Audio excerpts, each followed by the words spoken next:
Hey, Social Cam, what's good? How you doing? It's your girl, Eva Barbie.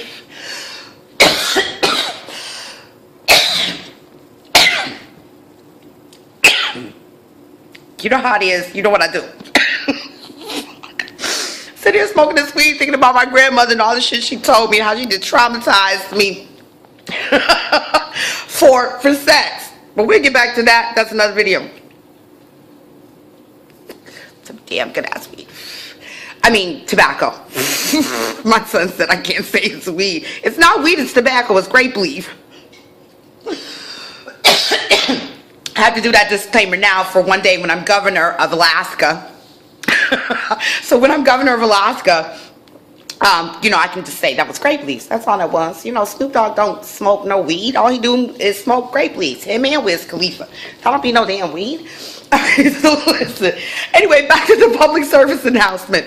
So I've already told you ladies, I told you guys and ladies that this is going to be the vagina monologues today, because these are some important issues that we all need to know about: how to keep our sugar dishes clean, how not to get pregnant, and also about yeast infections, where ultimately this video will end. So men, you stay tuned too, because you need to be able to detect. Maybe you don't know. Maybe your grandmother never told you. Maybe your grandfather never told you how to detect the bitch who got a motherfucking yeast infection. And I think that's very important to know, because you know, men, you can get a yeast infection too. If you fuck around with a chick who got a yeast infection, you can get it too. And you know, that ain't something you want. I'm gonna tell you all the reasons why it's not. Okay? See, I told my son all this shit. That's why Connor don't have no problems, because you have to make sure that you educate yourself and your kids about these very important issues. Okay, now I already then told you that my grandmother said, keep your sugar dish clean, right? You got to clean it on the inside, you got to clean it on the outside. No crusty sugar stuff nowhere. Okay, rule number 1. Got that when I was 5 or 6. Bang, grandma coochie be tight, be smelling like potpourri and tasting like peaches and creams ice cream. Bam, got that down pat. She say, don't let no man do his business in you. So that ain't never happened until I got married. First man, no word of a lie. You can believe me if you want to. You can believe it if you don't. First man ever did his business in me was my husband. My husband was the first man who ever did his business in me.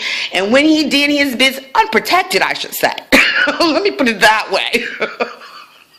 Unprotected. That did his business in me. When I was 22, 23 years old, was the first time I got pregnant. Okay, the first time my husband and I ever had sexual intercourse unprotected, and he did his business in me, I got pregnant, and I got pregnant for Connor. So my grandmother wasn't lying. Okay, that is how babies are made. Bam, point number 2, I got that covered. I waited until I had a husband to let him do his business in me. Transaction complete. I'm still reaping the benefits of that advice today. Okay, I have a beautiful son, and my husband is still taking care of me from the grave. Okay, so that's a very valuable lesson to learn, ladies, whether you Christian, Muslim, whatever. Wait until you let this man do his business on you, in you, because you don't want to be 10 years old walking down the street barefoot carrying a damn baby in the snow. Okay, basically. Okay, point number 3 about keeping your sugar dish clean is, and this is the third tenet of being clean, is if you can smell you, everybody else can smell you too. If you can smell your sugar dish, everybody else can smell your motherfucking sugar dish too. So keep it clean. Now back to the Big Danny. So I'm laying in bed that night, and then all of a sudden I felt like something jumped up and bit me in the sugar dish. I felt like something jumped up and bit me in my coochie, and I was like, oh dear Lord Jesus, what was that? I say, now the devil coming for my sugar dish. He know I'm doing wrong by lying to these women about this Big Danny membership, telling them they can have 0.3% body fat as well as I do by giving me 12 post-dated checks for Big Danny. So he already gave me the pep to go, sir. Now he after my sugar dish. Jesus. So I woke up and I felt something, and I was like, what is that? And I got up and I went to the bathroom, and I had an itch. It just started. It's just like a little, it was like a poke. It's like a poke right down there. So you got the itch. And I was like, what is that? I never felt like nothing like that in my life before. So then I go to the washroom, said, maybe I need to take a shower. Because, you know, I have been wearing that spandex every day, all day for 8 hours a day. But I was taking showers too all the time. You know, I remember tenet number 1 about keeping your sugar dish clean. So I get in the shower and I get the loofah and I put the body wash in and I get the loofah and I get to scrubbing. I'm rubbing the sugar dish. I'm cleaning the sugar dish good. I'm all up in it.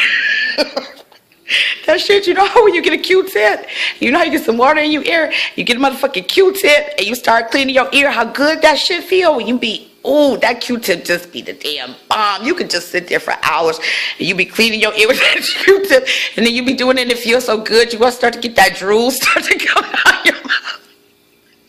Okay, well that's how good it felt when I was in the shower and I was scrubbing with the loofah. I was like, oh shit, I never felt nothing like that. So, mind you, I'm like 18 years old, okay? I don't know a whole lot. I'm just a young girl, a little black girl from Inkster, Michigan. I haven't experienced a whole lot, okay? Let me just make that clear.